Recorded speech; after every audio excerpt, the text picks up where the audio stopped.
Isang masaya at bonggang birthday party nga ang siyang kasalukuyang nagaganap sa mansyon ng mga Cristobal. Birthday kasi ni Mrs. Cristobal kung saan maraming bata itong inimbita. At sa gitna nga ng kasiyahan, dalawang clown na tila ba mga bata ang siyang biglang dumating. O ito na pala yung mga clown eh. Pulalas nga ni Mrs. Cristobal nang matanaw niya ang dalawang tila ba mga bata ang siyang may suot na pang-clown na costume at palapit nga sa kinaroroonan nila. Kayo na ba yung mga clown para sa party na to? Tanong pa nga ni Mrs. Cristobal sa dalawang clown. Sandaling nagkatingin na naman ang dalawa bago sabay na tumango sa ginang. Hindi ko alam na mga bata pa lang ipapadala nila. Sigurado ba kayong kaya niyong mag-entertain ng mga bata rin? Usisa pa nga ni Mrs. Cristobal sa mga ito na waring hindi niya inaasahan na dalawang paslit ang siyang darating para nga magbigay aliw at katatawanan sa mga kapwa bata rin nilang bisita. Mahilig kasi sa bata si Mrs. Cristobal.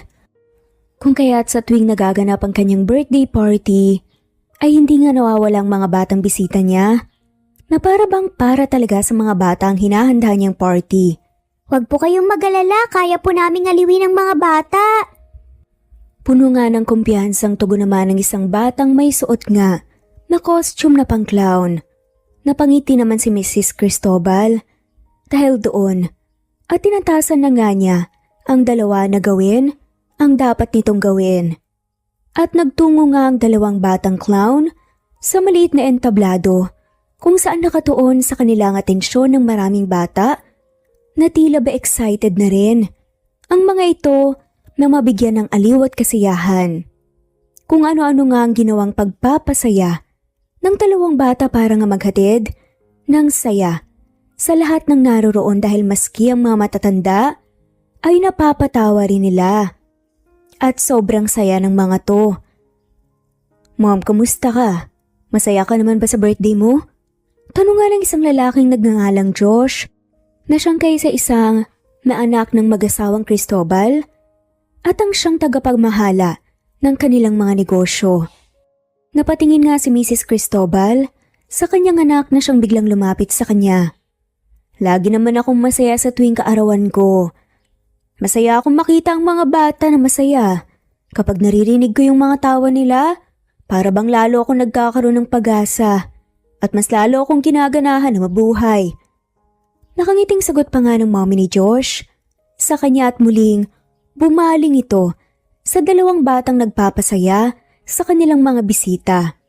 Dahil doon, dumapo rin ang atensyon ng binatang si Josh sa dalawang cute na batang clown. Mga batang clown? Komento nga ni Josh. Oo, nagulat nga rin ako kasi noon naman, hindi naman mga batang clown ang pinapadala nila. Pero tama lang din na mga bata ang clown ngayon. Kasi tignan mo, mukha ngang nag-e-enjoy talaga ang mga bata. Turan nga na ni Josh na siyang natutuwa nga sa nakikita. Maya-maya pa, sa gitna ng pagtatanghal ng mga batang clown, ay isang pangyayari ang siyang sumira sa kasiyahang yun. Nang biglang may sumigaw at nagulantang ang lahat. Nang makita nilang may dalawang lalaking nakasuot din ng clown costume. Ang siyang dumating. Hoy mga bata! Mga manloloko kayo! Sigaw nga ng isang lalaking clown na itinuro pa nga nito ang dalawang batang napahinto sa pagtatanghal. Teka, anong nangyayari? Bakit kayo nagkakagulo sa party ko? Bakit kayo nanggugulo? Galit naman na baling ni Mrs. Cristobal sa dalawang lalaking clown. Madam, kami po talaga yung dalawang clown na naka-assign sa party na to. At yung dalawang batang yun, mga manloloko lang. Sumbong ng lalaki. Kumunot naman ang noon ni Mrs. Cristobal. Ano? Ibig niyong sabihin kayo talaga ang mga clown na darating ngayon at hindi ang dalawang batang yun? Opo, madam. Sabay na sagot pa nga ng dalawang lalaki. Paano naman nangyari yun? At bakit naman magagawang manloko ng mga batang yan? Hindi kaya kayo talagang nagkakamali? Madam, papunta na sana kami rito kanina, naghahanda lang kami sa labas pero Bigla na lang may naghampas sa amin eh. Pagkatapos itinali nila yung mga paa at kamay namin kanina. Mabuti na nga lang at may nakakita sa akin kaya tinulungan kami. Sumbong pa ng lalaki. Totoo ba yung mga sinasabi nyo? Para namang hindi ka panipaniwala na magagawa yun ng mga paslit na bata. Usal naman ni Josh, nasang sumingit nga sa usapan nila. Sir, totoo po. Totoo po yung mga sinasabi namin, kami talaga ang naka-assign sa party na to. Hindi nga po namin kilala yung mga bata na yan eh. Paliwanag naman ng isa pa. Samantalang dalawang bata namang sila Jordan at Joseph, na siyang napahinto sa pagtatanghal, ay nagbulungan. Kuya Jordan, ano nang gagawin natin? Biglang dumating yung mga totoong clown. Nabuko na tayo. Huwag kang matakot, mga bata pa rin tayo. Kaya tiyak ako na hindi nila tayo sasaktan. Pero mas maigi kung ngayon pa lang aalis na tayo at baka malagot tayo kay mama. Tugon naman ng batang si Jordan. Pero paano natin makakausap ang papa natin kung aalis na tayo kaagad?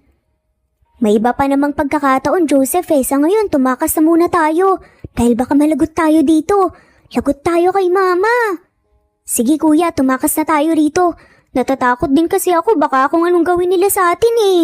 Nagsimula na ngang pasimpleng humakbang pala yung dalawang batang clown para nga tumakas sa event na yun. Ngunit hindi pa man sila tuluyang nakakalayo, ay dumako na nga sa kanilang tingin ang dalawang lalaking siyang dapat na nagtatanghal sa party bilang mga clowns. Hoy mga bata, saan kayo pupunta? Balak niyo pa talagang tumakas ha? Sigaw nga ng lalaki sa mga bata. Joseph, tara na, tumakbo na tayo! Hinila naman ng batang si Jordan ang kanyang kapatid. At tumakbo nga sila para tumakas at dagli naman silang sinundan ng dalawang lalaki, pati na rin ni Mrs. Cristobal at ang anak nitong si Josh. Pagkarating sa gate, hindi rin nakalis ang dalawang bata nang harangin naman sila ng dalawang gwardya at doon nga inaabutan sila ng dalawang lalaki. Kayong mga bata kayo, ang babata nyo pa pero nanloloko na kayo ng tao. Galit na sabi nga ng lalaking clown at pilit na kinaladkad palapit kina Mrs. Cristobal ang dalawang bata. Madam sir, ano pong gagawin natin sa mga batang to? Dapat turuan ng leksyon ng mga to at baka makapinsala pa ng iba. Tinanggal naman ng dalawang batang maskara nila at lumantad nga sa kanila ang cute at inosenteng mukha ng dalawang batang kambal. Patawarin niyo po kami. Huwag niyo po sana kaming parurusahan. May dahilan lang po talaga kami kaya po namin nagawa yung bagay na yun. Paghingi naman ng tawad ng batang si Jordan na siyang unang lumuhod nga kung saan kaagad naman na gumaya ang kambal nitong si Joseph. Sandali, ano naman ang dahilan niyo para gawin to? Bakit kayo nag-gate crush sa party at totoo bang hinampas at itinali niyo sila para hindi sila makarating? Tanong naman ni Josh sa mga bata sa mahinahong paraan. Napalunok na nga lamang ang dalawang bata habang nakatitig kay Josh. Punong-puno ng pangungulila ang kanilang mga mata. Tila ba hindi nila magawang alisin ang kanilang titig kay Josh.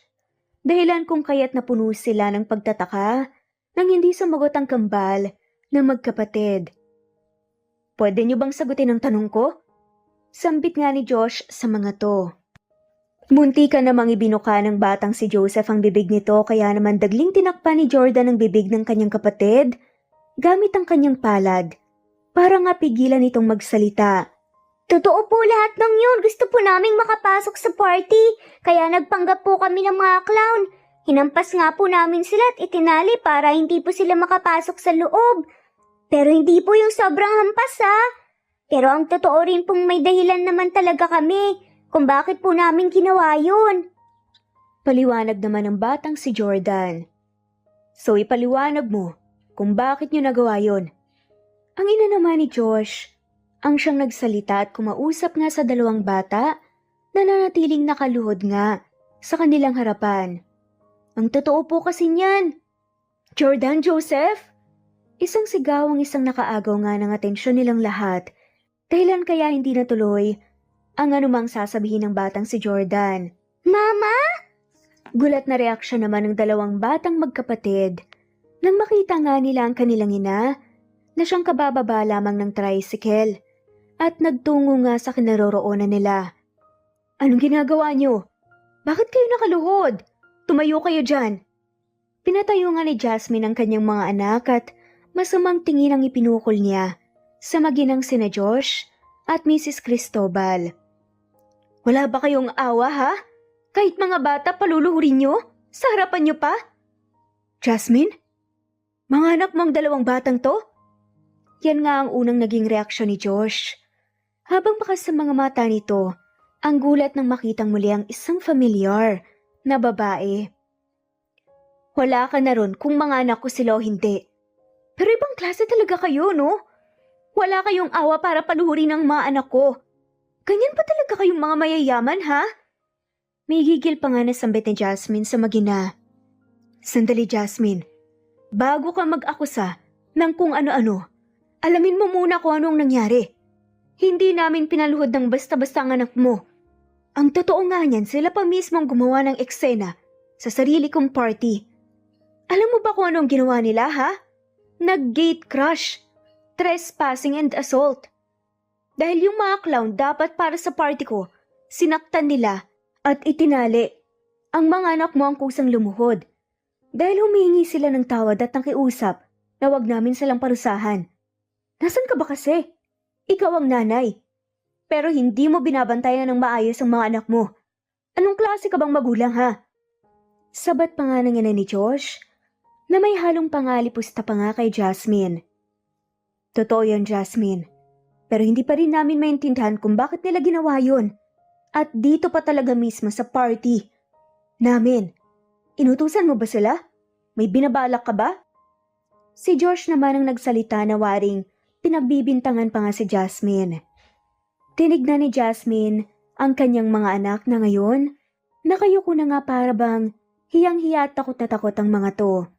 Humugot ng isang malalim na buntong hininga si Jasmine. Dahil mukhang batid na nga niya kung bakit naroroon ang kanyang mga anak. Sinulya pa naman ni Jasmine ang paligid kung saan nasa kanilang atensyon ng lahat ng tao o bisita ng mga Cristobal. Ang iba ay masasama ang tingin sa kanilang mag-iina na parabang hinuhusgahan ang kanilang buong pagkatao, habang ang iba naman ay parabang tinatawanan pa sila dahil sa pagkapahiya nila. Hindi kayang tiisin ni Jasmine ang ganoong sitwasyon. Hindi bali nang siyang mapahiya basta wag lamang ang mga anak niya. Dahil nga roon ay unti-unting nabuo ang desisyon sa isip ni Jasmine. Alam niyo hanggat maaari gusto ko kayong respetuhin dahil nagtrabaho rin naman ako sa inyo noon. Pero iba ang sitwasyon ngayon. Hindi bali nang ako ang ipahiya pero hindi ko kayang ang mga anak ko ang napapahiya sa ibang tao. Siguro panahon na rin para malaman yung totoo. Saad nga ni Jasmine matapos ang ilang segundo niyang pag-iisip. Anong ibig mong sabihin? Usisa naman ni Josh na animoy walang maski kahit ng katiting na ideya sa kung anuman ang ipinipunto ni Jasmine.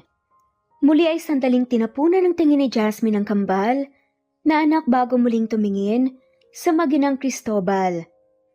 Sina Jordan at Joseph. Mga anak ko sila. Mga anak natin sila, Josh. Nang sabihin nga yun ni Jasmine, napasinghap ang lahat ng dulot ng pagkagulat kabilang na nga sina Josh at ang ina nito. Ilang beses namang napakurap ng mga mata si Josh dahil nga sa narinig. Tama bang narinig ko? Sinasabi mong anak natin sila? Sinasabi mong ako ang ama nila? Oo. Mabilis na sagot naman ni Jasmine.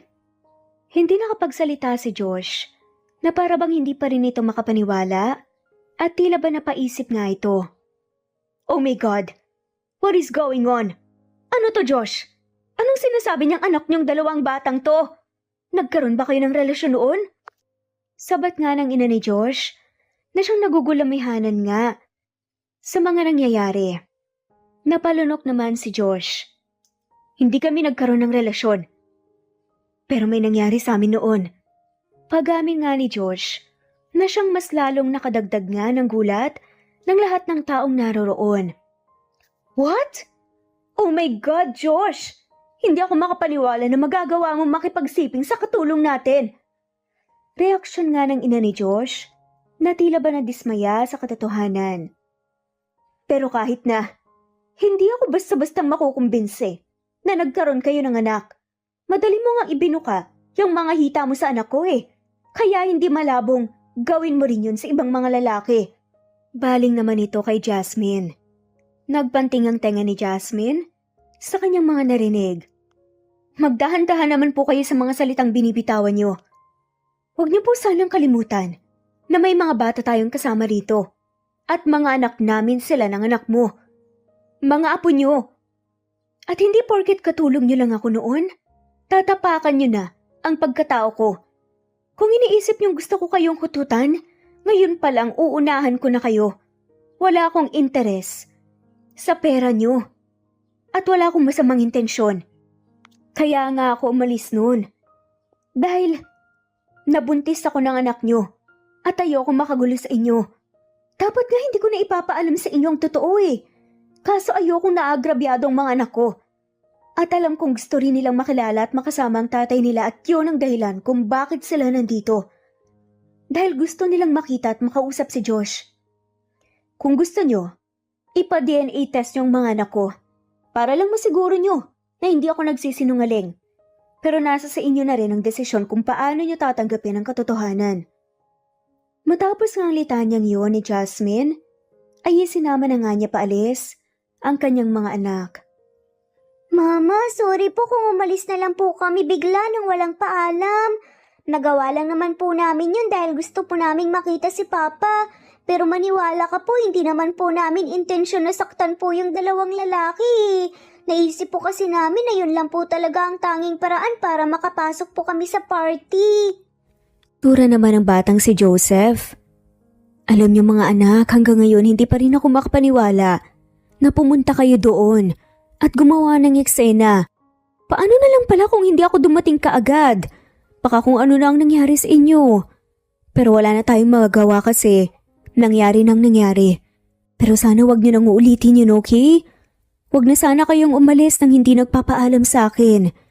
Naiintindihan niyo ba mga anak? Mahinahon ang boses, nasabi naman ni Jasmine sa mga bata. Opo, Mama. Sorry po ulit. Hindi na po yun mauulit. Promise po. O sige na, pumasok na muna kayo sa kwarto. Magbihis na muna rin sa kanyang mga anak na agad namang sinunod ng mga to. Jasmine, ano na? Anong nangyari ha? Okay lang ba ang mga bata? Biglang dumating nga ang matalik na kaibigan ni Jasmine na si Brenda. Bakla naman eh. Bakit mo naman sinabi sa mga batang tungkol sa tatay nila? Alam mo ba kung anong ginawa nila ha? Nag-trespass lang naman sila sa party. Tapos hinampas at tinali pa raw nila yung dalawang original clown. At sila ang pumalit para makapasok at maging clown. Diyos ko naman, bakla. Sinabi ko naman sa'yo, diba? Na hanggat maaari sana ayoko magkaroon ng koneksyon ng mga anak ko sa mga Cristobal. Pero anong ginawa mo? Sinabi mo pa sa kanila. Kung hindi ka agad ako dumating, baka kung napano na sila. Hindi ko tuloy napigilan ng sarili ko na aminin ng totoo na anak ni Josh ang mga bata. May inis nga sa boses na sumbat nga ni Jasmine sa kanyang kaibigan. Si Brenda ay isang bakla. Siya ang tanging matalik na kaibigan ni Jasmine. Simula nang bumukod nga si Jasmine sa kanyang pamilya ay si Brenda na nga ang naging katuwang niya sa paghahalaga sa kanyang mga anak. I'm sorry. Anong magagawa ko? Kinukulit ako ng mga anak mo tungkol sa tatay nila eh. Naalala ko yung sinabi mo noon na ngayon ang birthday ng mommy ni Josh kaya sinabi ko sa kanila. Malay ko ba? Napupuntahan pala talaga nila. Ang akala ko naman kasi talaga, nagbibiro lang sila. Siyempre mga bata pa yung mga yan. Pagrarason naman ni Brenda. Pero sana, hindi ka na lang nangingialam, diba? Paano na ngayon na alam na ng mga Cristobal ang tungkol sa mga anak ko? Paano kung kunin nila sa akin ang mga anak ko, ha? May magagawa ka ba ron, ha? Ginagawa mo ba to kasi? Ilang buwan na akong hindi nakakabayad ng renta rito? Well, sorry Pasensya ka na. Pero sinabi ko naman sa'yo na gagawan ko naman ang paraan para makabayad ako sa renta at sa mga utang ko sa'yo. Pero hindi mo naman kasi kailangan na gawin yun eh. Hindi mo kailangan gamitin ang mga anak ko para makakuha ng pera sa tatay nila. Sabi pa nga ni Jasmine. Nagulat naman si Brenda Nang bahagya sa sinabi ng kanyang kaibigan, nabatid mong hindi niya yun inaasahan. Grabe ka naman, Jasmine. Sa tagal nating magkaibigan talagang pinagbibintangan mo pa ako ng ganyan? Bakit? Tingin mo ba mukha akong pera, ha? Tingin mo ba sinisingil na kita? Hindi ba sinabi ko nga sa'yo na okay lang naman sa akin kahit hindi ka na magbayad ng renta rito sa bahay? Kasi handa naman akong tulungan ka na alagaan yung mga anak mo. Saka, mali ba kung concern ako sa'yo at sa mga bata? Mali ba kung gusto ko lang namang mabuo ang pamilya niyo? Mali ba kung gusto kong makilala ng mga anak mo ang ama nila?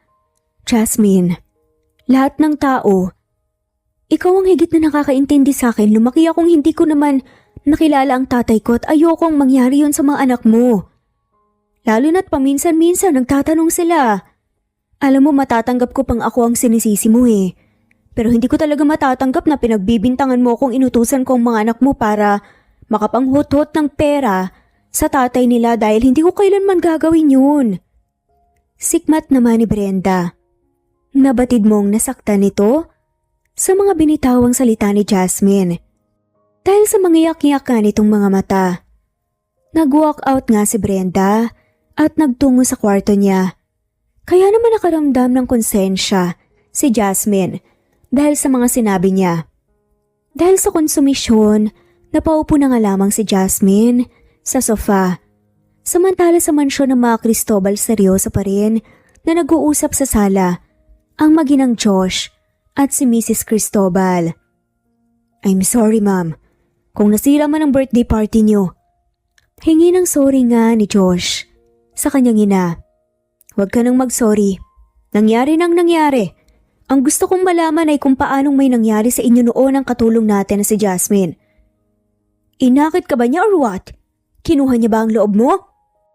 Pag-i-interrogate pa nga ni Mrs. Cristobal sa kanyang anak. Marahan namang umiling-iling si Josh.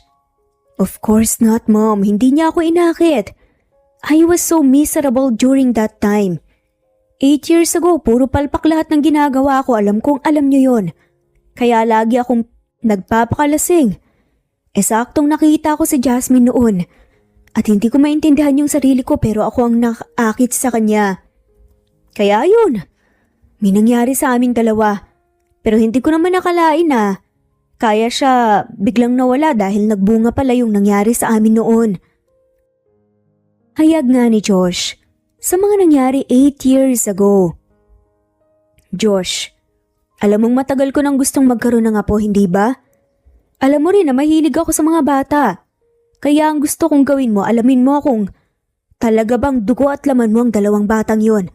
At kapag napatunayan na may dugong Cristobal nga ang anak niyo ni Jasmine, gusto kong gawin mo ang lahat para mapunta sa atin ang mga bata at tayong mag-aalaga sa kanila.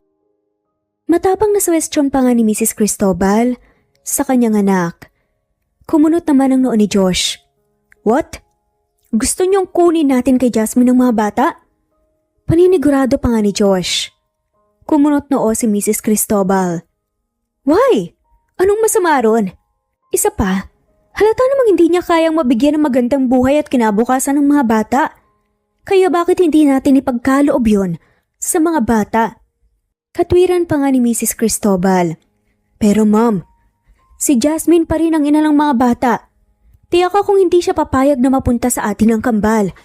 At ganun din ang kambal. Kaya nga gumawa ka ng paraan eh. Makipag-deal ka sa kanya. Kahit na mapayapang mapapapayag siyang mapunta sa poder natin ang mga apo ko. Wika pa nga ng ina nga ni Josh bago ito uminom ng juice na nasa baso. Maya-maya tumunog na nga ang cellphone. Nakagad naman ding chinek ni Mrs. Cristobal. Oh my goodness, kalat na sa social media yung nangyari kanina. Paniguradong headline na naman ang pamilya natin dahil sa pag-amin dahil sa ginawa ng mga yon. Grabe yung katulong na yon. Pulalas pa nga ni Mrs. Cristobal. Nangihagis nito ang cellphone sa sofa. Ma'am, ako nang bahalang umayos nito. Hindi ko rin naman kasi pwedeng itanggi yung nangyari.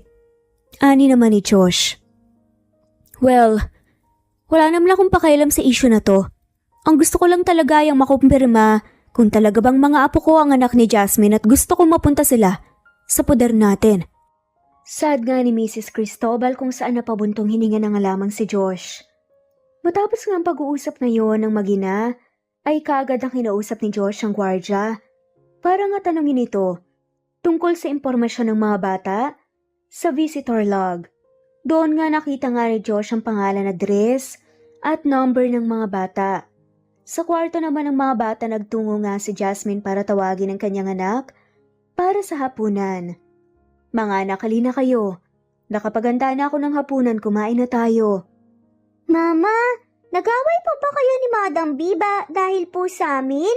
Mama, wag na po sana kayong mag-away. Wag din po sana kayong magalit kay Madam B.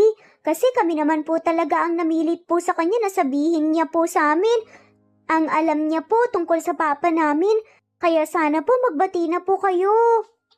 Bahagya namang na-guilty si Jasmine dahil narinig pa ng mga anak niya ang naging sagutan nila ng kanyang best friend na si Brenda. Huwag kayong mag-alala mga anak. Magiging okay rin kami ni Brenda, kumain na muna kayo. Nagsimula na ngang kumain, si Jasmine kasamang mga anak niya subalit halos hindi magawang malunok ni Jasmine ang pagkain sa kanyang bibig. Gawa ng iniisip niya pa rin ang kanyang kaibigan na siyang hindi lumalabas ng kwarto nito. Kaya naman hindi nagtagal, tumayo si Jasmine at tinungo ang kwarto ni Brenda. Kumatok siya at kaagad naman yung binuksan ni Brenda. Bakit? Tanong nga ni Brenda na siyang hindi makatingin sa kaibigan. Nakahanda na ang hapunan. Tura naman ni Jasmine. Busog pa ako, kayo na lang muna ng mga batang kumain. Cold na tanggi naman ni Brenda. Isasarado na nga rin sana niya ang pinto ng kwarto. Ngunit mabilis naman yon na napigilan ni Jasmine. Sorry na. Paghingi nga ng tawad ni Jasmine na siyang hindi matiis ang kaibigan. Nadala lang din kasi talaga ako kanina ng emosyon ko kaya nakapagbitaw ako ng mga ganong salita. Pero hindi ko naman intensyon yun. Isa pa, hindi kami sanay ng mga bata na hindi ka kasabay sa hapagkainan kaya sana mapatawad mo na ako sa mga nasabi ko kanina. Dagdag pa nga nasabi ni Jasmine. Napabuntong hininga naman si Brenda at inikot ang mga mata. Sus! Pasalamat ka at hindi rin kita matiis. O sige na, bati na tayong dalawa. Lumitaw nga ang isang masayang ngiti sa mga labi ni Jasmine at napayakap pa nga sa kanyang matalik na kaibigan nang magkaayos na nga silang dalawa. Matapos nilang kumain, ay isang tawag ang natanggap ni Jasmine at lingid sa kanyang kaalaman na si Josh ang tumawag sa kanya na siyang nalaman nga lang din niya makalipas ang ilang minuto nang magsalita na nga si Josh sa kabilang linya. Sige, i-text mo na lang sa akin kung saan at anong oras tayo magkikita bukas. Ako nang bahala sa sample ng mga bata. Ani nga ni Jasmine at natapos na nga roon ang pag-uusap nila ni Josh sa telepono. Kinabukasan pinuntahan nga ni Jasmine ang pinag-uusapan nilang lugar at nang makita niya ang kotse ni Josh na nakapark sa hindi kalayuan, agad niya yung nilapitan at pumasok nga siya sa passenger seat. Ito na yung mga sample na hinihingi mo. Sapat na ba yan? Kaagad nga binigyan ni Jasmine ang mga dala nga niyang toothbrush at tibla ng buhok ng mga bata. Yes, thank you. Sad nga lamang nito. Sige, kung wala ka ng ibang kailangan, alis na ako. Biglang paalam naman ni Jasmine. Nangakmang bubuksan na nga sana niya ang pinto ng kotse para lumabas. Pinigilan naman siya ni Josh. Sandali lang, Jasmine. Saad nga nito. Nagtatakang lumingo naman si Jasmine sa lalaki. Pagkatapos ay dumapo rin ang tingin niya sa kamay ni Josh na siyang nakahawak sa braso niya. Kaya naman dagling, napabitaw si Josh. Gusto lang sana kitang kausapin at kamustahin. Ani nga ni Josh, sa masuyong boses na parang hindi naman nag-iinda ng kahit na anong sakit sa kanyang puso. Ayos lang naman ako. Tipid na sagot naman ni Jasmine. That's good to hear. Tanging nasabi na nga lamang ni Josh hanggang sa may napansin nga siya sa bandang tenga ni Jasmine. Dahilan kaya unti-unti siyang lumapit at inabot ang kamay niya ang buhok ni Jasmine. Bahagyang nanlaki naman ang mga mata ni Jasmine, lalo na nang unti-unti ngang naglalapit ang mukha nilang dalawa. Nang mga sandaling yun ay nanumbalik nga sa kanyang memorya ang nangyari sa kanila 8 years ago. Sorry, inalis ko lang yung dumi sa buhok mo, sabi nga ni Josh. Nang lumayo na nga siya kay Jasmine. Salamat ha. Sige, mauna na ako. Muling paalam naman ni Jasmine at tuluyan na nga siyang lumabas ng kotse. Habang mabilis nga na naglalakad palayo, napahawak pa nga si Jasmine sa kanyang dibdib dahil sa biglaang pagbilis ng tibok ng kanyang puso. Makalipas ang ilang araw na patunayan na ngang may dugong Cristobal ang kambal na anak ni Jasmine. Matapos ngang ipaalam sa kanya ni Josh ang results ng DNA test, ikinabahala nga ni Jasmine kung bakit hindi pa siya kinokontak ni na Josh. Dahil ang huling usap nga nila, noong inimporma si Jasmine na talagang anak nga ni Josh ang dalawang bata, ay kailan pa yun? Abala nga sa paglilinis ng bahay si Jasmine, katuwang ang kaibigan niyang si Brenda nang biglang may kumatok sa pinto. Ayan na ata yung pinadeliver kong pagkain. Pwede bang ikaw nang magbukas ng pinto, Jasmine? Utos nga ni Brenda sa kaibigan. Pumayag naman si Jasmine at agad na nagtungo sa pintuan sa kabinuksan ng pinto. Subalit, laking gulat nga niya nang makita ang taong hindi niya inaasahan na darating sa araw na yun. Anong ginagawa niyo rito? May kaba sa boses na tanong nga ni Jasmine sa mga to. Jasmine, ayan na ba yung pinadeliver ko? Tanong nga ni Brenda kung saan nagtungo na nga rin ito sa pinto at nanlaki ang mga mata ni Brenda nang makita ang tatlong tao. Dagli naman ding kumunot ang noo ni Josh nang makita nito si Brenda. Pwede ba kaming pumasok? Maautoridad na tanong nga ng ina ni Josh. At napatango na nga lamang ang magkaibigan na sina Brenda at Jasmine.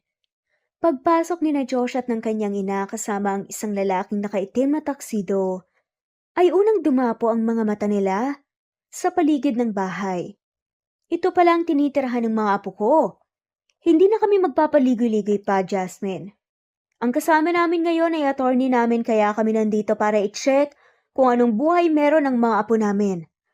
Wika nga ni Mrs. Cristobal. Napalunok na nga lamang si Jasmine. Ano pong ibig niyong sabihin? Kukunin niyo po ba ang mga anak ko? Direktang tanong nga ni Jasmine. Not necessarily. But we have to check kung nasa maayos na kalagayan ba ang mga bata. Gusto rin naman namin ni Mom na mapabuti sila. And also gusto lang namin silang mabigyan ng magandang buhay. Si Josh nga ang sumagot. Well, ngayon pa lang sinasabi ko na sa inyo na maayos ang kalagayan ng mga bata rito. Hindi man kami kasing yaman niyo, masaya naman ang mga anak ko. Ani naman ni Jasmine. Ilang minuto nga silang nabalot ng katahimikan nang simulan nga ulit ni Mrs. Cristobal na igala ang paningin sa paligid ng bahay. By the way, napagalaman din namin na marami kang utang at maski itong bahay na to ay nirerentahan mo lang sa kaibigan mo, tama ba? Biglang tanong nga ni Mrs. Cristobal na siyang unang bumasag sa katahimikan. Hindi naman nagawang makasagot ni Jasmine at bahagyang napayoko na nga lamang. Mukhang naglilinis pa yata kayo. Alis na kami. Nagpunta lang talaga kami rito para i-check ang bahay niyo. Pero next time, gusto ko sanang asahan mo na pwedeng mapunta sa poder namin ang mga bata. Hindi ka naman siguro magdadalawang isip na maranasan at mabigyan ng magandang buhay at kinabukasan ng mga anak mo, hindi ba? Saad pa nga ni Mrs. Cristobal kay Jasmine. Muli ay hindi nakasagot si Jasmine kung saan nauna na ngang nagpaalam si Mrs. Cristobal at ang abogadong kasama nga nito na siyang una ring lumisan. Habang naiwan naman si Josh. Pwede ba tayong mag-usap? Pagkuha naman ni Josh sa atensyon ni Jasmine.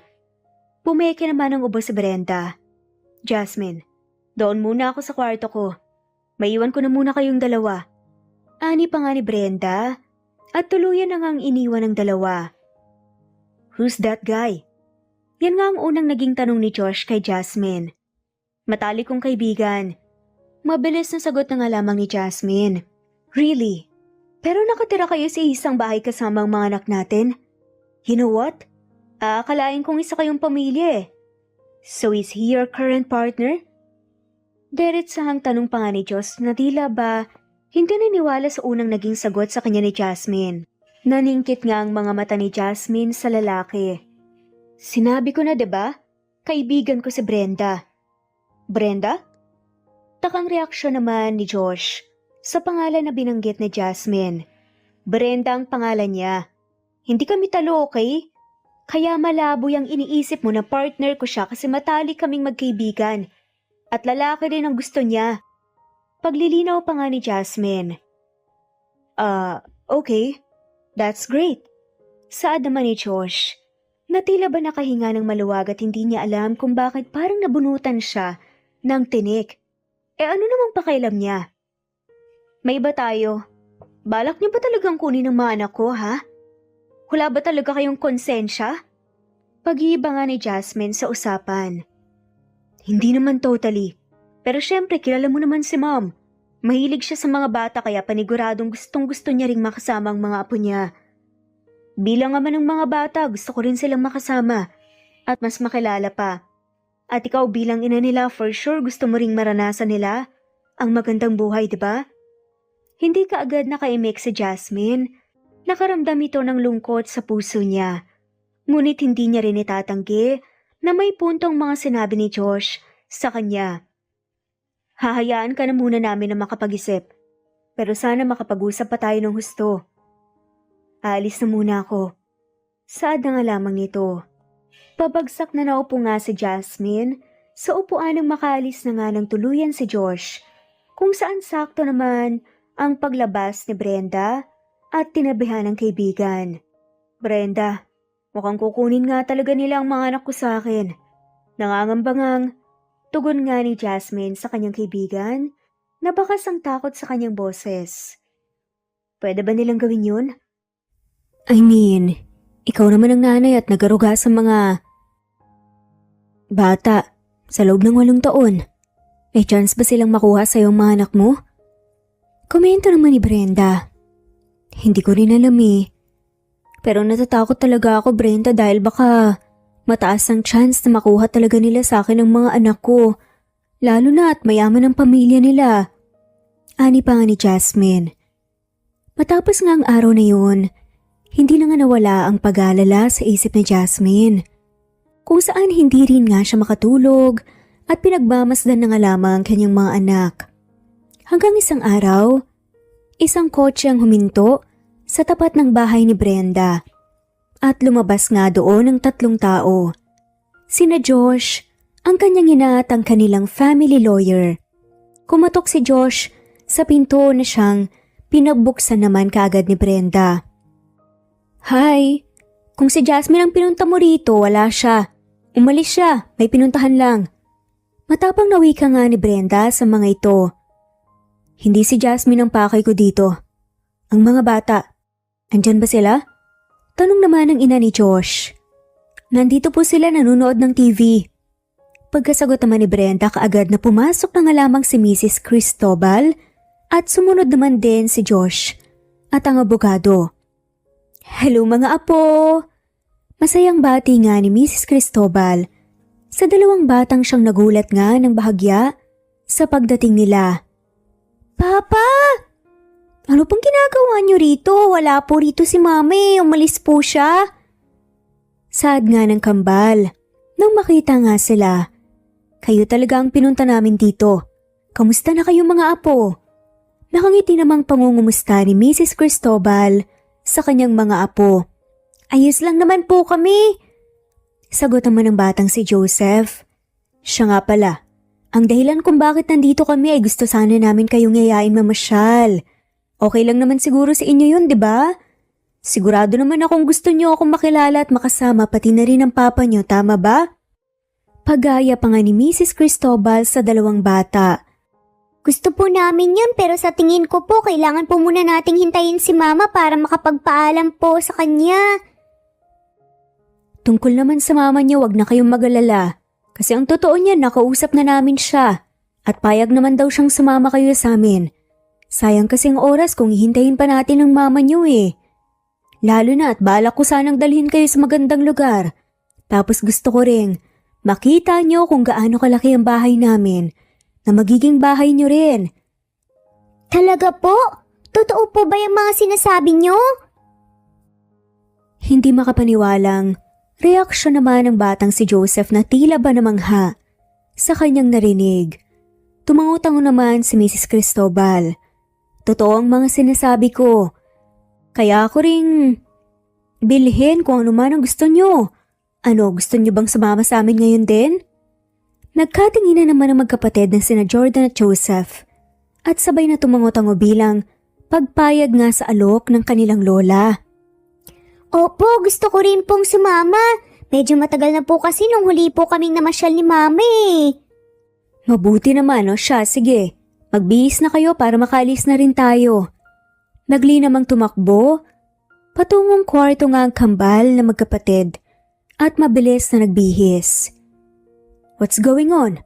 Takang tanong naman ni Josh sa kanyang ina. Sasama sila sa atin. Nakangiting sagot naman ng mommy ni Josh. Really? Paano mo naman sila napapayag? Usisa naman ni Josh. Basta ang mahalaga ay simula ngayon makakasama na natin ang mga anak mo. Sabi na nga lamang ni Mrs. Cristobal at hinintay ang pagbalik nga ng kambal.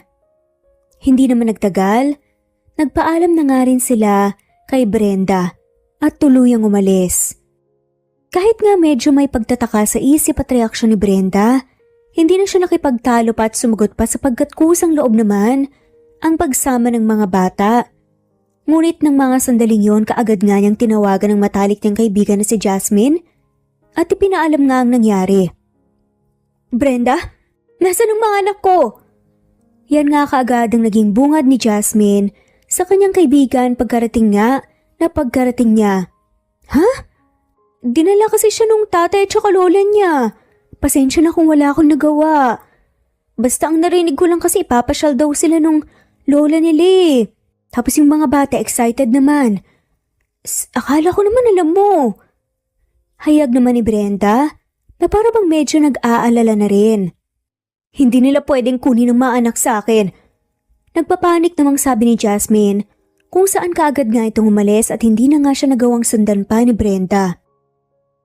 Nagtungo si Jasmine sa mansyon ng mga Cristobal at bakas sa mga sunod-sunod niyang hininga ang kabang nararamdaman. Lumapit siya sa malaking gate kung saan dagli naman siyang hinarang ng isang gwardya. Ma'am, saan po kayo pupunta? Tanong nga ng gwardya kay Jasmine. Papasukin niyo po ako please. Kailangan ko pong puntahan at kunin ang mga anak ko. Matigas ang pagkakasabi naman ni Jasmine sa guard. Naku, pasensya na po mama, pero hindi po kayo pwedeng pumasok basta-basta eh. Ano? Nasa loob nga yung mga anak ko eh. Ano gusto mong gawin ko? Hayaan kong kunin nila sa akin yung mga anak ko? Hindi na nga napigilan pa ni Jasmine ang pag-apaw ng emosyon niya. Pasensya na po talaga ma'am. Kapag pinapasok ko po kayo, ako naman po malilintikan ng amo ko. Sabi naman ng guard, kaya napabuntong hininga na nga lamang si Jasmine. Sinubukang tawagan ni Jasmine ang contact number ni Josh, ngunit hindi niya ito makontakt. Dahil doon ay mas lalo nga siyang nagalala. Kung alam lang niya na mangyayari nga ang ganito, hindi na nga sana siya umalis para napigilan pa nga niya ang mga Cristobal sa pagguha sa mga anak niya. Sa kaloob-looban nga ni Jasmine, sinisi niya ang sarili niya dahil siya mismo ang naglantad ng katotohanan sa pamilya Cristobal. Pakisabi sa amo mo na hindi ako alis dito hanggat hindi ko nakikita o nababawi ang mga anak ko. Mariin naman nasambit ni Jasmine sa guard bago nga siya nagtungo sa gilid ng gate at doon naupo. Ilang oras na ngang naroroon si Jasmine at patuloy na inaabangan ang paglabas ng mga Cristobal. Hanggang sa bigla na nga lamang umulan ng malakas. Ma'am, mabuti pa po, umalis na po kayo. Mababasa po kayo sa lakas ng ulan. Payo naman ang guard na nagbigay ng simpatya kay Jasmine. Subalit, hindi pinansin ni Jasmine ang gwardya sa halip ay hindi siya nagpatinag at nanatili pa rin siya sa pwesto niya at hinahayaan ang sarili na mabasa ng ulan. Ilang oras pa ang lumipas hanggang sa sumapit na nga ang gabi ay hindi pa rin umalis si Jasmine at basang-basa na nga ito, kung saan nanginginig pa ito sa ginawhabang yakap-yakap ang kaniyang mga tuhod. Hindi tumitila ang ulan at umabot na nga sa puntong tuluyan na siyang nawala ng malay. Dahil sa nangyari ay dagling kumuha ng payong ang gwardya at pinuntahan ang kinaroroonan ni Jasmine. Sakto naman ang pagdating ng isang kotse kung saan lulan si Josh, ang kaniyang ina at ang kaniyang mga anak na siyang parehong nakatulog sa biyahe. Napahinto sa pagdadrive ng kotse si Josh nang mapansin nga niya ang gwardya. Teka, si Jasmine ba yan? Nagtataka namang tanong ni Mrs. Cristobal nang silipin ito ang babaeng inaalalayan ng gwardya mula sa bintana. Bahagyang namilog naman ang mga mata ni Josh nang mapagtanto niya ang sinabi ng kanyang ina. Dahilan kaya lumabas siya ng kotse at tumakbo patungo sa guard. Anong nangyari sa kanya? Tanong nga kaagad ni Josh sa gwardya. Sir, kanina pa po kasi nagpupumilit siyang pumasok dahil gusto niya raw pong bawiin yung mga anak niya. Sabi ko hindi siya pwedeng pumasok pero hindi raw po siya alis hanggat hindi po niya nakikita ang mga anak niya. Tapos ayan, nanatili lang po siya dyan at nabasa ng ulan. Sumbong pa nga ng guard. Sige na, i-drive mo na yung kotse. Papasok sa loob, ako na ang bahala sa kanya. Pagpresenta naman ni Josh na siyang sinunod naman kaagad ng guard. Hindi nga niya alam kung ano ang gagawin niya. Marahan ngang binuhat ni Josh si Jasmine na siyang wala pa ring malay at dinala nga niya ito papasok sa loob ng mansyon. Sa isang kwarto unti-unti ngang hinuhubad ni Jasmine ang suot na shirt na suot ni Josh at namutawi nga ang pagkamangha ng kanyang mga mata nang tumambad sa kanyang malaking katawan ng lalaki. Napalunok siya dahil doon, napangisi naman si Josh at muling sinakop ang mga labi ng babae. Mapusok, ngunit puno ng pagmamahal ang halikan nilang dalawa na parang sabik na sabik sila sa isa't isa. I love you, Josh. Lumitaw ang ngiti sa mga labi ni Josh at muli, inangkin ang mga labi ni Jasmine na animoy uhaw na uhaw. Biglang tumunog nga ang isang cellphone na siyang nasa bedside table. Dahilan para magising mula sa pagkakatulog si Jasmine na siyang nakahiga ngayon sa kama. Kinuha naman ni Josh ang cellphone niya at pinatay ang tawag. Nasaan ako? Gulantang nga ni reaksyon ni Jasmine nang bumangon ito at iginala ang tingin sa buong kwarto. At nanlaki naman ang mga mata niya nang dumapo nga ang tingin niya kay Josh na ngayon ay nakaupo sa kama sa kanyang harapan. Nandito ka sa kwarto ko. Kamusta ang pakiramdam mo? Sagot nga at tanong naman ni Josh. Napaisip naman si Jasmine. Mukhang masarap ang tulog mo I guess nag-enjoy ka sa panaginip mo? Dagdag na wika pa nga ni Josh. Dahilan kaya mas lalong kumunot ang noo ni Jasmine. Namilog naman ang mga mata ni Jasmine nang kanyang mapagtanto na panaginip lang ang nangyari. Kung ganun, panaginip lang yun? Oh, bakit tila yata disappointed ka na panaginip lang yun? Bakit nabitin ka ba? May bahid pa ng panunuksong komento nga ni Josh. Ha? Anong sinasabi mo dyan? Anong nabitin? Utal-utal pa nga na singhalaman ni Jasmine nang maalala ang panaginip niya. Kanina kasi, gumagalaw yung mga labi mo na para bang may kahalikan ka Tapos binanggit mo ang pangalan ko at sinabihan pa ako ng I love you. I suppose, ako yung kahalikan mo sa panaginip mo. Sunod-sunod nga ang naging paglunok ni Jasmine matapos marinig ang mga sinabi ni Josh patungkol sa panaginip niya. At doon ay nagsimula na ngang mamula ang mga pisngi ni Jasmine.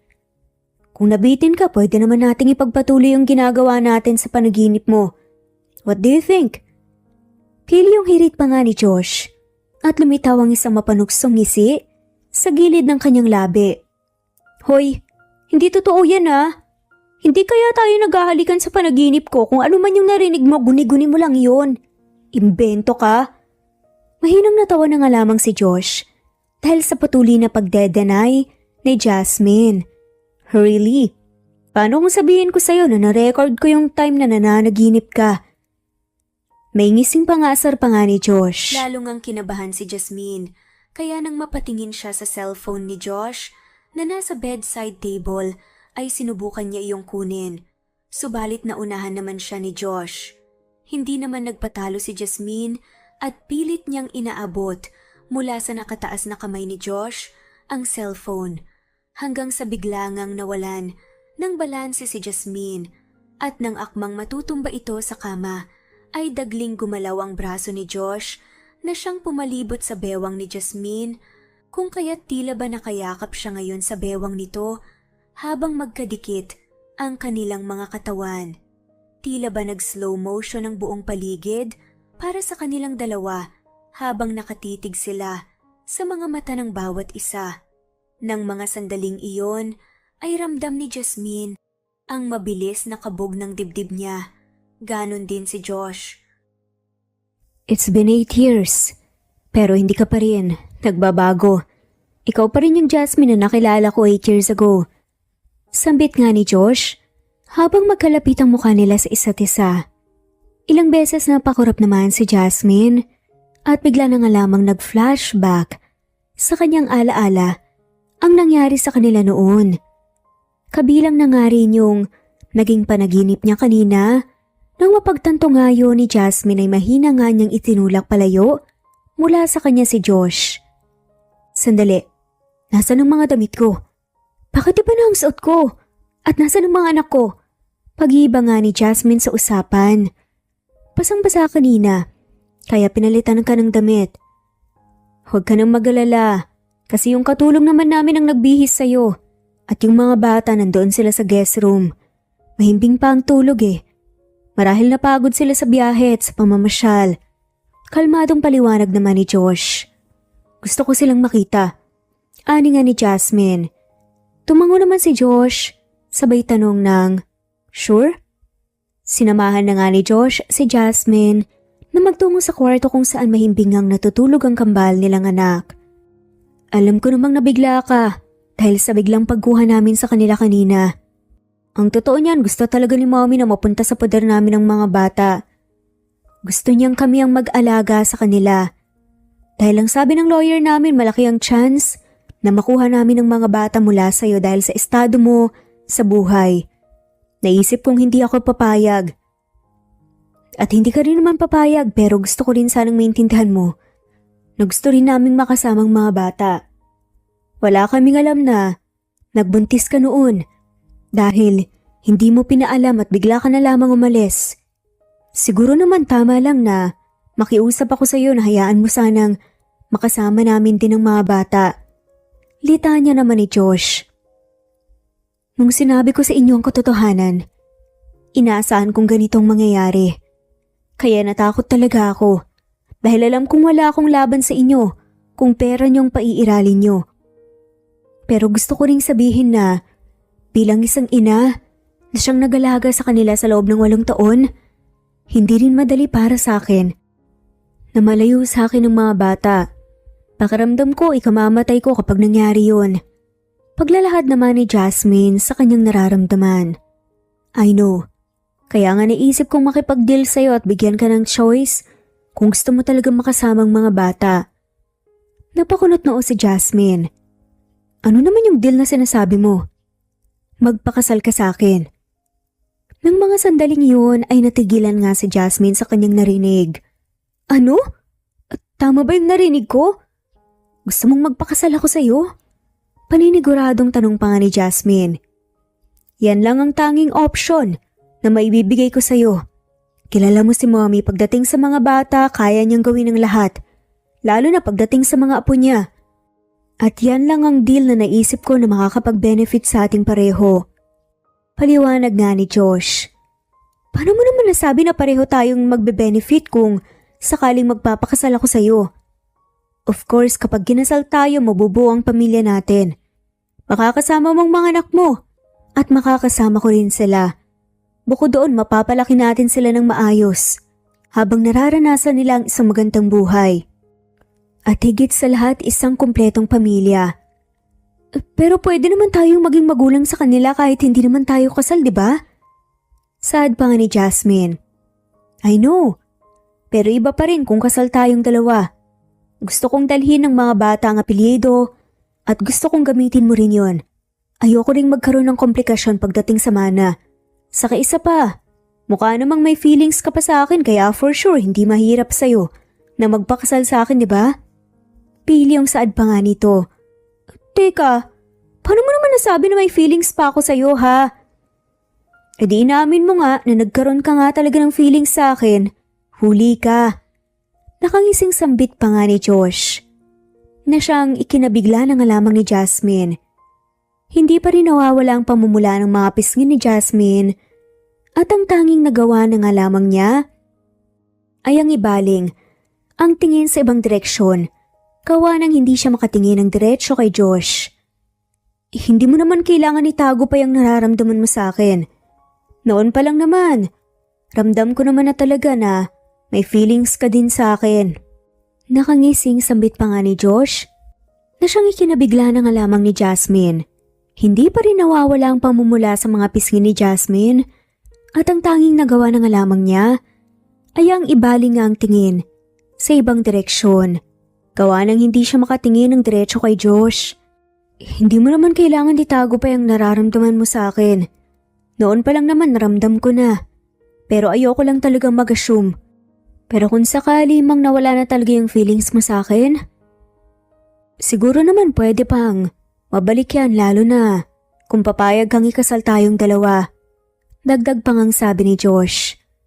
Bibigyan mo ba ako ng time para mapag-isipan yung deal mo? Tanong naman ni Jasmine. Yes, I can do that. Pero sana hindi naman masyadong matagal. Kanina nakausap ko yung mga bata. Alam mo bang gusto rin nilang makumpletong pamilya natin? Kaya kung papayag ka sa deal ko parang ginawa mo na rin to para sa mga anak natin. Sagot naman ni Josh. Hindi na nga nakaimik pa si Jasmine. By the way, baka nagugutom ka. Gusto mo bang kumain muna tayo? Biglang yaya naman ni Josh. Sakto namang tumunog ang tiyan ni Jasmine kaya hindi na siya nakatanggi pa at sabay nga silang kumain ng hapunan. Magkatapat silang dalawa kung kaya't madalas na nagsasalubong ang mga mata nila at pareho rin naman nilang iniiwasan. Matapos nga nilang kumain ay ipinaubaya na lang muna ni Josh ang kwarto niya kay Jasmine at doon na nga natulog si Josh sa guest room. Kinabukasan, umuwi na si Jasmine sa bahay nila ng matalik niyang kaibigan na si Brenda nang hindi kasama ang kaniyang mga anak dahil gusto niya munang pag-isipan ang tungkol sa deal na inalok sa kaniya ni Josh. Diyos ko, mabuti naman na tumuwi ka na.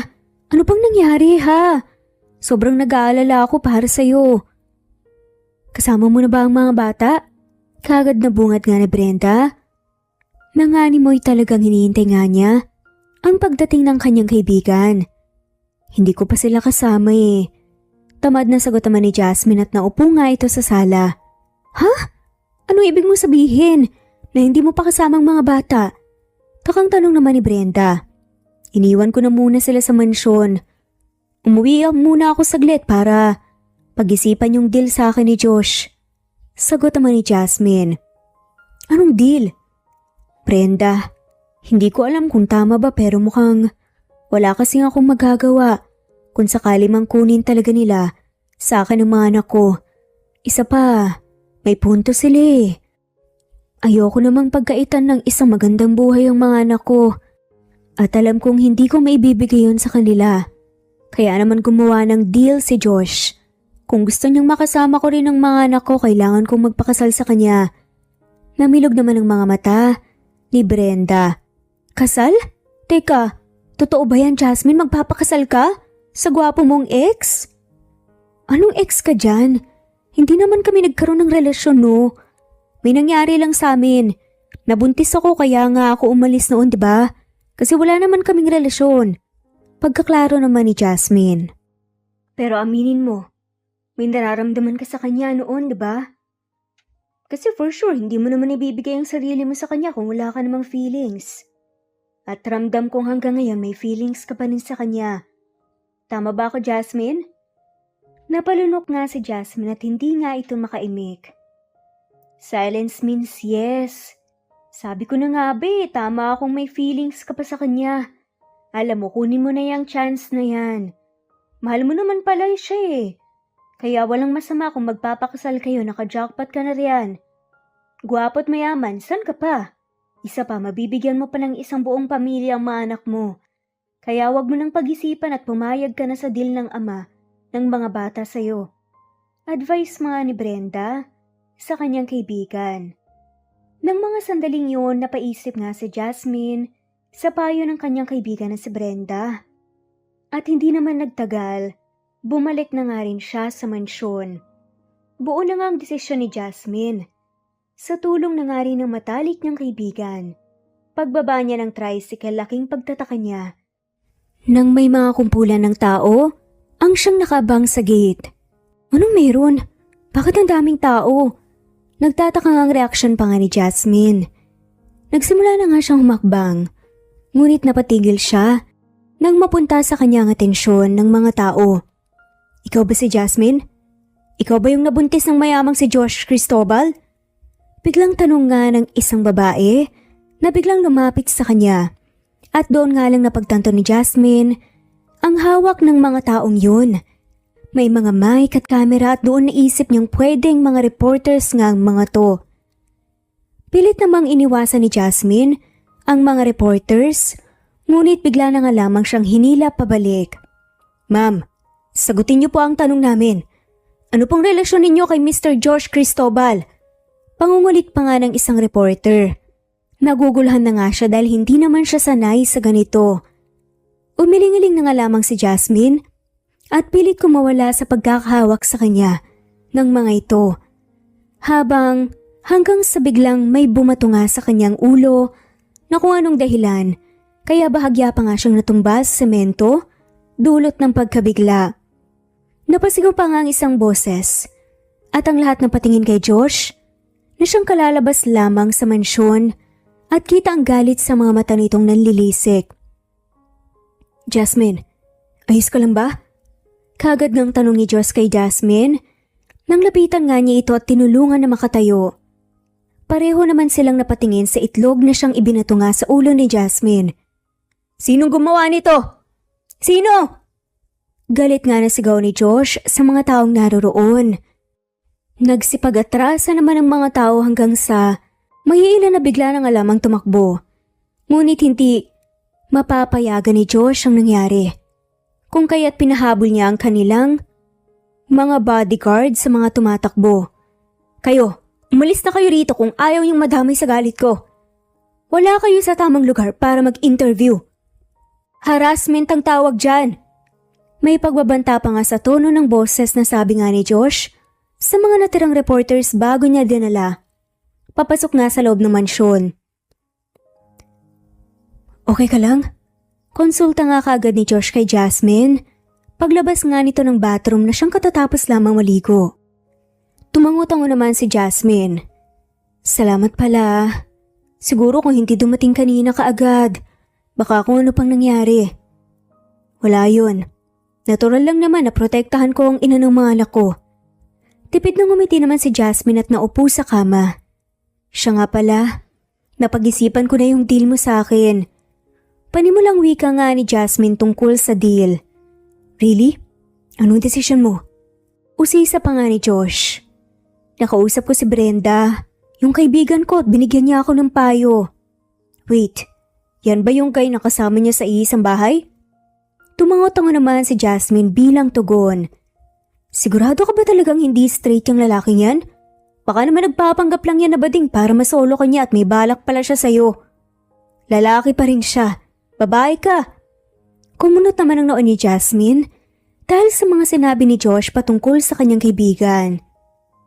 Pinagdududahan mo ba siya? Ilang beses ko bang sasabihin sa'yo na bading nga si Brenda? Matagal ko na siyang kaibigan. Isa pa kung totoong may balak yun sa akin, edi sana noon pa ginawa na niya dahil nagkaroon na siya ng pagkakataon. Hindi ba? Kaya hindi mo na kailangan magduda sa kanya. Mabait siya. Siya lang yung tumulong sa aming mag-iina at wala siyang masamang intensyon. Medyo nahihiya pa nga ako sa kanya kasi marami akong utang sa kanya. Kabilang na yung renta sa bahay ng ilang buwan ko na hindi ko nababayaran. Tsaka, mas malambot pa nga yun sa akin eh. Litaan niya nga ni Jasmine at pagbibigay sigurado. Alright, tungkol sa mga utang mo, wag mo nang isipin yon. Ako nang bahala ron. So ano na nga ulit ang desisyon mo tungkol sa offer kong deal sa'yo? Pagbabalik nga ni Josh, sa usapan nila kanina. Mukhang wala naman din kasi akong choice eh, kundi ang pumayag na magpakasal na lang sa'yo. Usal pa nga ni Jasmine. Unti-unting lumitaw sa gilid nga ng labi ni Josh. Ang ngiti ngunit kaagad din yung naglaho. Teka, bakit parang napipilitan ka lang yata? Hay, ikaw nang bahala kung anong gusto mong isipin. Pero ang mahalaga sa akin ay yung makasama kong mga anak ko at magkaroon sila ng isang buong pamilya. Hindi ko alam kung tama ba tong naging desisyon ko pero sana wala akong pagsisihan sa huli.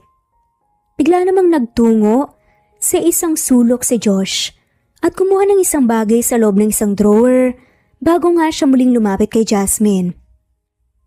Huwag kang mag-alala. Sisiguraduhin kong hindi mo pagsisisihan tong naging desisyon mo. Ani pa nga ni Josh. At inilabas ang isang singsing sa maliit na box sa dahan-dahan ngang isinuot yun sa palasingsingan ni Jasmine. Na para bang siguradong sigurado na siya sa magiging sagot nito. Ilang beses na napakurap nga si Jasmine na para bang hindi makapaniwala sa nangyari. Thank you sa pagpayag mong magpakasal sa akin. Hindi man tayo nagsimula sa kung paano dapat nagsisimula ang isang relasyon, gusto ko lang malaman mo na importante ka sa buhay ko. It's been 8 years. At aaminin kong umasa pa rin ako na magkikita tayo muli. At ngayong nandito ka na sa harap ko, suot ang singsing bilang palatandaan na magiging asawa na kita. Sana hindi mo maisip ang mag-back out. Sambit nga ni Josh sa malamyos na boses at halos humaplos nga ang mga kadagang yon sa puso ni Jasmine. Maya-maya pa ay niyakap nga ni Josh ang babae. Hindi naman na napigilan pa ni Jasmine ang pagbilis ng tibok ng puso niya habang magkayakap silang dalawa. Masaya si Jasmine, ngunit hindi niya lang iyon masabi dahil nais pa rin niyang unang marinig ang mga katagang gusto niyang marinig mula mismo sa bibig ni Josh bago nga niya aminin ang tunay niyang nararamdaman. Pagkaraan ng ilang mga araw, unti-unti nang tila ba nagiging isang pamilya sina Josh at Jasmine, kapiling ang kanilang mga anak. Malaki rin ang pasasalamat ni Jasmine dahil mukhang unti-unti na rin naman na siyang natatanggap ng ina ni Josh at umaasa na nga lamang siya na magiging maayos pa rin ang lahat hanggang sa tuluyan na nga silang ikasal ng lalaking iniibig niya. Kasalukuyan ngang nasa lamisita sa sala ang kambal at ang kanilang mga magulang habang tinutulungan ng dalawa ang kanilang mga anak sa paggawa ng mga takdang aralin. Papa, Mama, kailan po ba kayo ikakasal? Nagtatanong po kasi yung mga classmates namin, pati na rin po yung mga teacher po sa school. Gusto raw po kasi nilang dumalo sa kasalan dahil gusto po nilang masaksihan po yung kasal nyo. Maya-maya pa ay biglang sambit ng batang si Jordan. Malapit na kami ikasal ng mama nyo. Sabihin nyo sa mga classmates at teachers nyo, pwedeng-pwede silang umattend. Tugon naman ni Josh sa kanyang anak. Noted po, Papa, sasabihin ko po sa kanila. Hinawakan naman ni Josh ang ulo ni Jordan at bahagyang ang ginulo ang buhok nito, habang si Jasmine naman ay tutok sa pagtuturo sa bunso nilang si Joseph. Hindi naman maiwasan ni Josh na mapangiti habang tinititigan ang kaniyang mapapangasawa. Bigla namang napalingon si Jasmine kay Josh, kaya dagling nag-iwas ng tingin si Josh at nagpanggap na abala ito sa pagtuturo sa anak nilang si Jordan. Ngunit nang muling tinutukan ni Jasmine ang anak niyang si Joseph, muli na namang napatitig si Josh kay Jasmine at doon ay unti-unting lumitaw ang kaniyang ngiti nang hindi niya namamalayan. Nang mga sandaling iyon ay para bang si Jasmine lamang ang nakikita ni Josh kasabay ng pagbilis ng tibok ng puso niya at hindi niya maitatangging mas lalo na nga siyang nahuhulog sa ina ng kaniyang mga anak. Baka matunaw naman yan si Jasmine ah. Mawalan pa ng ina ang mga apo ko. Biglang entrada ni Mrs. Cristobal nang mapansin nga nito ang pagtitig ng anak niyang si Josh kay Jasmine. Pumeki rin naman ng ubo si Josh at nag-iwas na ng tingin na tila ba nahiya na nahuli pa siya ng kaniyang ina. Habang si Jasmine naman ay napatingin kay Josh at bahagyang napangiti na lamang. Sa paglipas ng mga araw, mas lalo ngang nakilala ni na Jasmine at Josh ang isa't isa. At ngayon nga ay puno ng kaba ang dibdib ni Jasmine habang suot-suot na niya ang wedding gown niya. Kasalukuyan siyang inaayusan ng mga makeup artist at ilang oras, sandali na lang ay magsisimula na ang kasal nila ng lalaking mahal niya. Kinakabahan po ba kayo, ma'am? Pagkausap naman ng babaeng siyang nagme-makeup kay Jasmine. Oo ganito pala ang feeling na ikakasal, nakakakaba. Sagot ni Jasmine. Ganyan po talaga, pero masarap sa pakiramdam, ako nga po. Parang hindi na yata ako ikakasal kasi palagi akong niloloko ng mga kapartner ko Kaya swerte po kayo ma'am kasi mararanasan yung ikasal at hiling ko na sana maging matatag ang relasyon ninyo sa paglipas nga ng mga taon. Napangiti naman si Jasmine sa sinabi sa kanya ng babae. Doon ay unti-unting napawi ang kaba ni Jasmine at napalitan nga iyon ng saya at labis na pagka-excite. Ngayon ay naglalakad na nga siya sa aisle kung saan natatanaw niya ang napakagwapong si Josh na siyang nakangiti habang naghihintay sa kaniya sa harapan ng altar. Nag-uumapaw nga ang kasiyahang sa mga puso ni na Jasmine at Josh, lalo na nang tuluyan na nga silang ikasal. At oras na nga para halikan ni Josh ang labi ng kaniyang pinakamamahal na bride. To be honest, this is the best day of my life. Hindi ko ini-imagine na may kakasal tayong dalawa dahil buong akala ko wala nang pag-asang magtagpo pa ang mga landas nating dalawa. But I'm so happy kasi pinagtagpo ulit tayo ng tadhana. At hindi ako nagsisisi na nagbunga yung nangyari sa atin noon dahil yun ang naging dahilan kung bakit nandito tayo ngayon. Mahal na mahal kita, Jasmine. And being your husband is the best gift ever in my life. Matapos ngang sabihin niya ni Josh, ay marahan na nga niyang hinalikan ng mga labi ng kanyang asawa. Tumugo naman din si Jasmine kasabay ng mabilis, nakabog ng kanyang dibdib. Mahal na mahal din kita, Josh. Nagpapasalamat nga ako dahil tinanggap mo ako Nagpapasalamat ako dahil mahal mo kami ng mga anak natin. Ako rin. Isa rin to sa pinakamagandang bagay na nangyari sa buhay ko. At hindi rin ako nagsisisi sa mga nangyari sa atin. Saad naman ni Jasmine. Muli nga nilang hinalikan ng isa't isa, habang ang mga taong naroroon, malapat ang ngiti na nakikishare nga sa kasiyahan ng bagong mag-asawa. Sa dami ng pwedeng maging balakid, pagdating sa pag-ibig tanging sila rin mismo ang gagawa ng desisyon kung ano magiging tadhana. Subalit kung minsan, tadhana na nga rin ang kumikilos upang mapalapit sa mundo o bagay na siyang nakatadhana talaga para sa atin.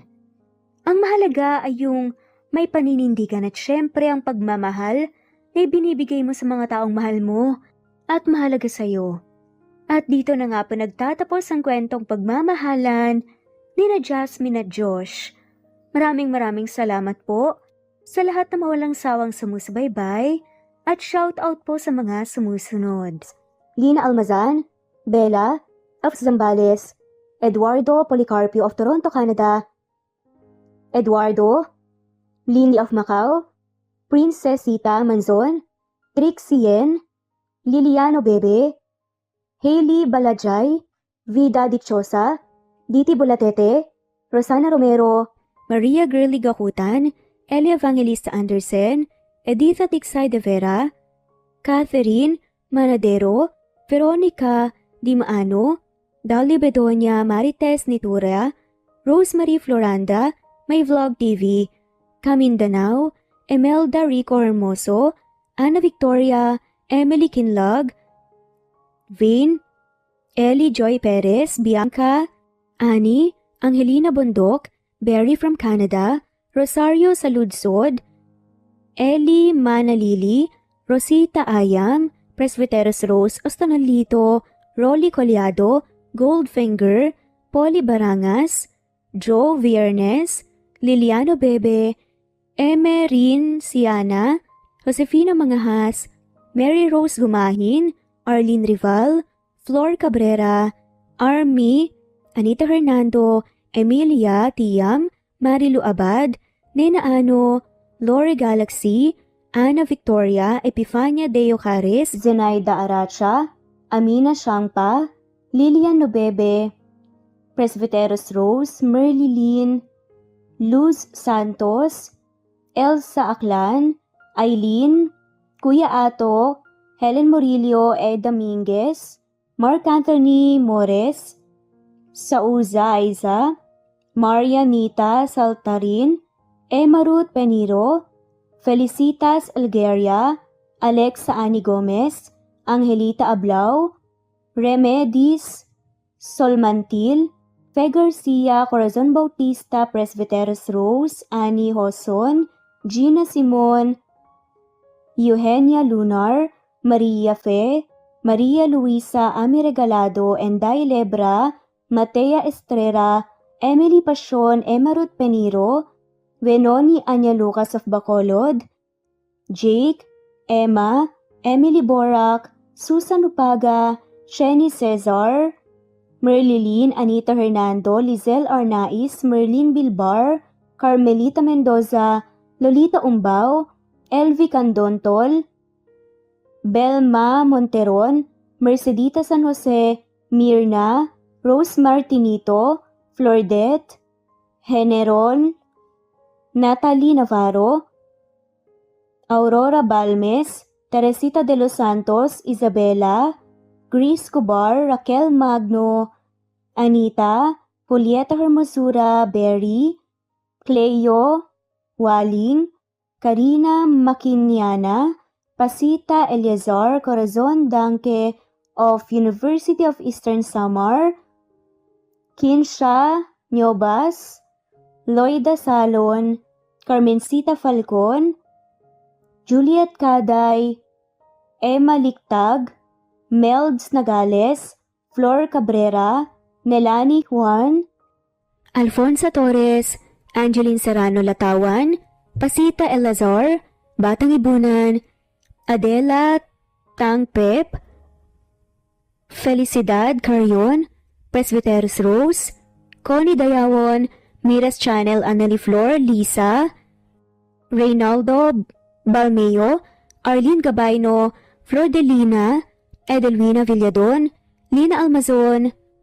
Rowena Gabukay, Ramonita Umadhay, Lina Almazan, Eileen Glagana, Waynoni, Anya Lucas, Porcupine TV, Alexa Ani Gomez, Jeyo Cadtec, Jessica Vargas, Teresita Schmid, Marlene Yales, Natalie Navarro, Beth Sardina, Teresita, Ellie Bitasolo, Romana Gorospe, Rosemary Vasquez, Ana Victoria, Alexander Hidalgo Jr., Leonidas Manalang, Nino Regidor, Helen Murillo, Megan Manuel, Anita Hernando, Mer Bendoy, Corazon Danke, Herm Jeans Dupal, Nitz Nebria, Violeta Murillo, Eli Evangelista Anderson, Benigna Delicana, Buenaventura Belna, Armenda Tula, Isaac Ablon, Enday Lebra, Waynoni Anya Lucas, Marilyn San Jose, Shirley Rose Hamayan, Berry, Nitz, Vida Dichosa, Berto Manuzon, Nitza, Eli Ramirez, Maria Merly Brogada, Elvie Candontol, Nenita Fene, Juliet Caday, Harem Ruhi, All About My Dogs, Angelina, Samia, Merlin Baroza, Maria Luisa Abichuela, Yale, Lina Cruz, Kincia Nuevas, Geraldine Agustina Aniceto, Carmencita Falcon, MJ Peder, Imelda Forteza, Chari, Melds Nagales, Julieta Hermosura, Zenaida Porter, Rosemary Corpus, Mona Lisa Chiba, Ruby Baskugin, Prima Jane Del Larmino, Presbyteros Rose, Once Floor Jr., at shoutout na rin po sa lahat ng mga walang sawang sumusubaybay. Maraming salamat po. Thanks for listening and God bless po sa ating lahat.